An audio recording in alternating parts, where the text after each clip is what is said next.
So guys, today we're going to take a look at what are, in my opinion, the best guns to buy here in the Hunter Classic as a beginner. I've had a few friends start out the game recently and it got me back into thinking what are the best guns to actually get for the money and what are the best guns to get just basically to take down all the animals here in the game. So I'm going to do it in categories. Basically, I'm going to do if you want to buy 1 gun, 2 guns, 3 guns, or 4 guns, and we'll go through them, and of course with some footage in the background of how they perform just to prove that they are in fact quite good. It'll actually be starting off with the gun that I'm holding in my hands, the 30R. It is incredibly powerful, and it is your perfect medium game gun. The ethical species list goes everything from coyotes to moose, and you pretty much are able to drop all of those species with a double lung shot, no problem. So it costs 600 EMs, and I do recommend that you get the 3-9 angioscope with it, which is 350 EMs, so it brings you to a total of 950 EMs, just under 10 bucks. And the gun is incredibly powerful. What you're seeing in the background is what it's able to do on moose, the biggest species that is ethical for here in the game, and it has no problem dropping them in their tracks, even having another one charge me to the side while I'm here, dropping that one as well. It's got incredible penetration, as you'll see when we pick up the moose. You've got no issues at all taking down any of the species that it's ethical for, and you can even put the 12 by 50 millimeter scope on it, which I do have on the gun at the moment. For what you're seeing, and we'll talk about that one later, but I do recommend the 3-9 for it. That way you're able to get a bit of zoom if you're trying to shoot animals on the run that are close to you. You can zoom out. It'll be a little easier for you to get focused on your game that way, and you still have all the way to 9 power for your long shots. But as we can see by looking at the shot on this moose, we shot him pretty much head on, and you can see the shot goes all the way from the lung to the intestines, so that's incredible penetration at around 50-60 meters. It's quite good dropping the moose in its tracks, and pretty much that's the case out to about 70 meters. You can drop the moose actually just with a double lung shot. If you get a double lung shot beyond 70, they'll run for a bit, as you'll see here using the 30R with the 12 by 50 millimeter scope again, but he's not going to go far, and you don't have to worry about tracking. Even with that, they're only running like 30 meters at the most. So for 10 bucks, it is the gun that I recommend to everyone who is starting out in the game. As I said, I've got a few friends that are just starting out, and I've recommended the gun to all of them, and they all have picked it up, and they have nothing but good things to say about it. It is incredibly powerful, good for all of the medium game species in the game. You'll have no problems with it. But if you're looking to pick up a second weapon, I really recommend the reverse draw crossbow. It is the most powerful bow in the game. It's got a lot of range, and it's still rather silent. It is ethical for every species in the game. You can shoot everything from rabbits and ducks all the way up to the water buffalo. No species is unethical to take with the reverse draw crossbow, and it's got no problems taking down even the water buffalo with a simple double lung shot. Once again, this is a weapon that I've recommended to all of my friends that are just starting out the game, and they have all thoroughly enjoyed themselves while using it. And I think with the hype surrounding crossbows coming out in the Hunter Call of the Wild, those guys all being Call of the Wild players, that's probably a big reason for it. But of course, the performance is the biggest reason for it, and you'll see why as we look into this. So the crossbow itself is 519 EM, and I do recommend that you pick up the scope as well, which is another 250. It gives you a lot more visibility while you're aiming down the sights. Not that the open sights are bad, you actually get more zoom while aiming down the sights, but you only have 3 pins instead of 4. With the scope you get 20, 40, 60, and 80. With the open sights you get 20, 40, and 60. So if you're doing exactly what I've mentioned so far, getting the 30R in the scope, and now the reverse draw crossbow in the scope, that'll bring you to a total of 1719 EM, or just under 20 bucks. But the biggest reason I recommend getting a bow, and the reverse draw crossbow in particular, is the ability to take down multiple animals in the same area. So there's 2 mule deer bucks coming in. You see the small one right in front of us. There's actually another one just down below the hill. So we're going to be able to take this guy out if we can drop him in his tracks, and the other one will keep coming. So right now we can just make that shot. He is down. We'll reload and wait for the other one to come in. And you can do this with herds of animals. When you get females, sometimes you can do it when they're all rather close, about 30 or 40 meters, sometimes even closer, with things like cow elk or red deer hinds. You can have them pretty much right in front of you and not spooking if you can make those drop shots. And with the reverse draw crossbow, it's not even difficult. As you saw, I just went for a frontal shot. I didn't go for heart. It's just the penetration that drops that mule deer, as we'll see when we pick it up. But before we do that, we'll wait for the other one to come in just to prove how effective it really is. It's been a few minutes and our other buck is on his way in, and we'll be able to take him out with the reverse draw crossbow as well. And that is the beauty of a bow in the game, and the reverse draw crossbow specifically. Being able to drop animals in their tracks with the bow allows you to get more of them, increase your hunter score faster, increase your spotting score, weapon score, and even your tracking score faster just by taking them all out, rather than doing it one at a time with a gun. and then either tracking other animals or just walking and trying to find new ones. But as you can see, once again, dropping him in his tracks.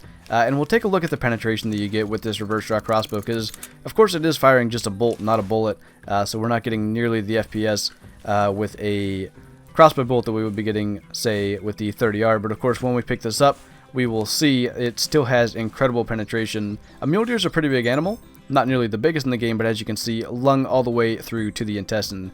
That's the maximum amount of penetration you can hit. We've literally hit every organ in its body, and we have it again with this guy, the same shot, all the way through the shoulder blade as well, through the lung, and all the way back to the intestine.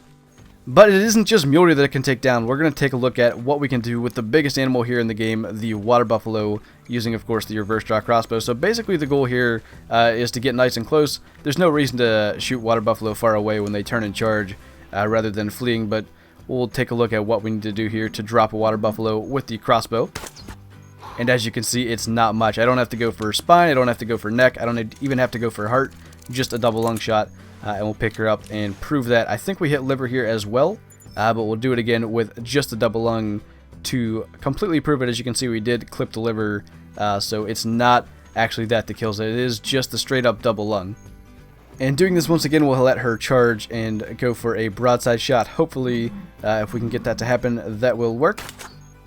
And she is down in her tracks, no problem whatsoever, at a fairly close range to just drop a water buffalo without problem. The biggest animal here in the game, no match for the reverse draw crossbow, and you can see just double lung, nothing else was hit. 2 lungs is enough to take down a water buffalo with the reverse draw crossbow. If you're still looking for more, the next gun that I would recommend is the 4570 Government, and there's a couple of reasons for that. This is going to be your big game rifle, covering everything from feral hog to the water buffalo. Now, there's a couple of different big game guns out there, but this one specifically takes the same scope as your 30R if you've bought that and the 3-9 scope that I recommended. So it's a bit cheaper to do it that way. You already have the scope and you just can get the gun. You don't need to worry about buying extra sights. And it has the largest magazine of the big game weapons. You have a 5-round magazine, and being lever action, it makes it the fastest firing of the big game weapons as well. All around a great gun, an absolute cannon, as you'll see here in just a second. But the gun itself costs 599 EM, or about $6, and as I said, there's no need to buy a sight for it, so if you've been following along exactly, that brings us to 2,318 total, or just under $25. So for 3 guns and 2 scopes, actually 3 weapons, one of them being a crossbow, it's not bad, but we'll see what it can do on water buffalo, and as you can probably guess, the water buffalo are going to be no match for the 4570. And as was the case with the 30R and the Moose, you don't even have to go for anything crazy like brain, heart, neck, spine. You can just go for a simple double lung shot, and that is plenty to take down a water buffalo with the 4570. As you can see here, I shot a bit far forward, but the buffalo have huge lungs. That was indeed a double lung shot, and he bites the dust immediately. And just to prove it, we'll pick him up and take a look. But as you can see, double lung and shoulder blade, so even penetrating through that, no problem to go through both lungs. At the 50-60 meter range, it's not even an issue for the 4570. It's got plenty of power to take him down without a problem. And if you're still eager to get yet another gun, I do recommend the 17 HMR as your small game weapon, going everything from Cottontail Rabbit all the way up to Bobcat. And it does have a bit of an issue with the Red Fox and Bobcat. You have to get pretty close to them to drop them, although that's not really all that hard. You can call them in fairly easily. Actually, with the same color, you only have to buy 1 color to get Red Fox, Coyote, and Bobcat coming in. So you can do that fairly easily. With this one, it's a bit interesting because you can shoot birds at very long ranges with it. So there is the 12x50mm scope. You saw I had it on the 30R earlier, so you don't have to get it. The 3 to 9 inch scope, if you bought that for the 30R or the 4570, will go on this. I do recommend getting the 12x50mm. It gives you that extra 3 power magnification. Shooting like a rabbit or a bird, a very small animal, at long range, you don't have a very big target to hit, so getting that extra 3 power is quite important, but again, not necessary. But taking a look at what the 17 HMR is capable of on a Bobcat, as I mentioned, the biggest animal that the 17 is ethical for, I do recommend going for spine or neck on the Bobcats. It's a little easier to drop him that way. As you can see, I went for neck there, and he did drop in his tracks. It has plenty of penetration at that range, but once you're getting out beyond like 30-40 meters, it tends to be tough. You're generally tracking for a ways if you don't even have to put a second shot in them. But you may have noticed the 17 HMR does have the 3 to 9 inch scope on it. I just wanted to show you guys that it does in fact work just fine with the 17. But if you are following along and doing exactly as I've recommended so far, we are now at 32.53 EM, about $33. if you went ahead and bought the 17 HMR and the 12x50mm scope, which we'll be using for the next kill, doing a little long-range turkey hunting. But I just want to show the Bobcat and where we hit him. As you can see, just a neck bone 3-shot, and that's pretty much all I aimed for. It wasn't like I was able to hit other organs and there was not enough penetration, but as I said, keep it close range if you're shooting red fox or bobcat. Everything else you can pretty much shoot as far as you want. For the most part with the 17 HMR, any animal you're shooting smaller than a red fox, if you can hit it, it's going to die. Maybe not immediately, but rather quickly. So we're going to go for a long shot here on this turkey, about 180 meters out, and I did put the 12x50mm scope on here just so you can see the reticle with it and get that extra bit of zoom for such a long shot.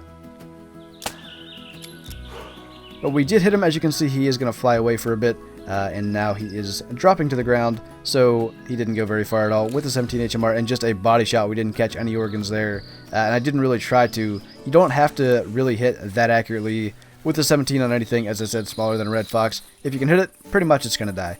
But the reason I recommend the 17 HMR over the 22 Plinkington is as simple as this, and it's more flat shooting. So with the 22 at that range, I would have had to aim rather high to actually hit the turkey where I did. With the 17, pretty much wherever I aimed is exactly where I hit. And I really like that, not only for that, but like shooting ducks or geese out of the air when they're flying away with the 17 is much easier than with the 22 because you don't have to worry about compensating for height. You're only compensating for where the goose is going to be when the bullet gets there. But we'll take a quick look at where we hit our turkey and see exactly what we had go on there. But over 180 meters, just a straight body shot, and he was only wounded for a few seconds. So that is pretty much that with the 17 HMR. If you can hit it, it's going to die, even at a long range like that. So those are my recommendations for what weapons you should grab as a beginner here in the TheHunter Classic. And if you've played the game for a while, leave in the comments below what recommendations you have, and if they differ from what I have. But keep things in mind, like how much they're going to cost, and trying to get the same class of scopes for that kind of thing. But I'd love to see what you guys think. Those are my opinions, and I hope they help you out with making your decisions. So with that, thank you guys for watching this video. I hope you enjoyed it. Leave a like if you did, and I'll see you in the next one.